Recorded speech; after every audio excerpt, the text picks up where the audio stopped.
Bonjour, c'est Gilles sur boursicoté.com. Voici l'analyse technique des principaux indices mondiaux pour cette journée du vendredi 31 octobre 2014. Aujourd'hui, donc, nous allons étudier la continuité ici de ce rebond technique par rapport à la phase de baisse que nous avons connue dans la première partie du mois d'octobre.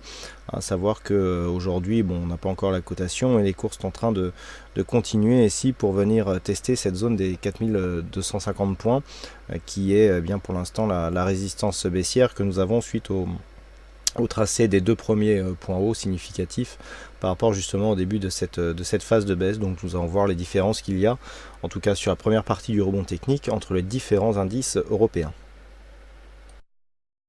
Nous commençons donc par le DAX avec ici un mouvement technique qui est en train de dépasser la zone des 9300 points, puisqu'au moment où je vous parle, le contrat futur est au-delà de cette zone déjà. Donc on a ouvert un fort gap qui matérialise quelque part la poursuite du rebond technique. Donc on est en train de casser ici cette zone des 61,8%, ce qui valide donc la poursuite du rebond technique dans une perspective de retournement et donc d'un retour ici sur cette zone de points hauts qui se situe à 9890 points.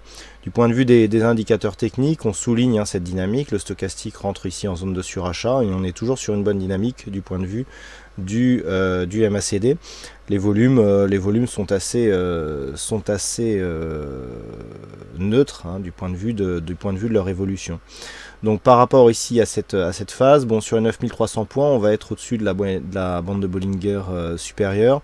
Donc il peut y avoir ici un retour. Alors le retour ici, ce qui sera intéressant, c'est d'observer s'il y a un comblement de ce gap qui pourrait nous donner des informations.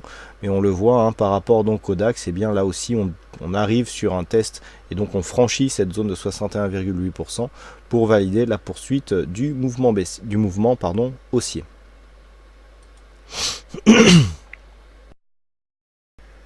Sur le FTSE, nous sommes là aussi sur une forte évolution avec donc des cours qui dépassent le retracement à 61,8% de Fibonacci. Donc là, on attend un retour ici sur la zone des 6874 points. Le rebond technique, effectivement, le FTSE qui se trouvait ici sur sa zone de moyenne mobile 20 exponentielle arrive directement au-delà de sa bande de Bollinger supérieure. Donc là aussi, le signal est relativement fort et on invalide la poursuite du mouvement baissier par dépassement donc de ce niveau à 61,8% de Fibonacci. Précédemment, la configuration était sensiblement la même avec des indicateurs, le RSI qui était légèrement haussier, le stochastique qui entrait en zone de surachat et un MACD qui confirmait la tendance. Donc du point de vue des indicateurs, on sera certainement dans une configuration en surachat dès lundi et donc il faudra faire attention là aussi à un éventuel comblement du gap avec un comblement qui peut être partiel, donc qui peut revenir soit totalement soit être partiel, et dans ce cas là la zone ici des 6500 points pourrait faire un très bon objectif. Sur le S&P 500, nous sommes là aussi sur une évolution très dynamique puisque précédemment on avait une phase de hausse qui avait déjà cassé le retracement ici, les 61,8%. Donc maintenant l'enjeu c'est ce point haut ici des 2020 points qui devrait être cassé assez rapidement. Donc là on est dans une phase où les cours ont cassé la dynamique haussière, on le voit bien ici sur cette phase, mais je vous avais indiqué que c'était qu'une dynamique directe, qu'on ne revenait pas trop mettre en cause ici la dynamique globale du mouvement. Donc il se peut qu'on ait un mouvement ici qui se stabilise. À voir, donc il faudra surveiller une éventuelle cassure de cette zone des 2019, voir et surtout mesurer la profondeur avec laquelle cet enfoncement se fera. Si on a quelque chose qui commence à venir, vu l'ampleur de la hausse, si on a un signal qui vient ici plafonner sous cette zone, eh bien on pourra effectivement jouer la continuité de tendance sur une phase de temporisation horizontale, donc dans un range entre 1820 et 2020 points. Par contre, si les cours s'enfoncent ici à la hausse et inscrivent de nouveaux points hauts significatifs, eh bien il y aura une relance de la dynamique haussière. Du point de vue des indicateurs, nous sommes en pleine dynamique sur le S&P 500 avec le stochastique qui était déjà en zone de surachat, le RSI qui continue à monter et le MACD qui commence à présenter une forte amplitude. Attention, au vu de cette phase ici de hausse, on risque d'avoir des phases d'excès qui vont apparaître, notamment à partir de 2020, ce qui peut laisser la place à une petite phase de consolidation sur le S&P 500. Sur le Nasdaq, la configuration est identique, mais avec plus de dynamique, puisqu'on est déjà sur une cassure sur les contrats futurs de ces précédents points hauts significatifs. Donc là, comme je l'indiquais sur le S&P 500, on est sur une forte phase de hausse. D'ailleurs, on peut remarquer que sur la bougie précédente, il y avait un début d'inversion ici sur le MACD dans un contexte où le stochastique commençait à présenter une phase de surachat. Donc on est ici dans un excès, on va commencer à rentrer dans un excès sur le Nasdaq du fait qu'il a été beaucoup plus dynamique ici sur cette phase de hausse. Donc attention au retour, le fait d'avoir cassé ici cette zone sur une accélération relativement forte, et sur un gap, marque quand même un signal de force. Il faudra voir quel sera le comportement des cours, si ceux-ci reviennent ici sur cette zone et s'ils la considèrent désormais comme un support après que cette zone ait été une zone de résistance. Actuellement, donc la dynamique est toujours haussière, même si des phases d'excès devraient apparaître. Donc attention ici à un éventuel retournement.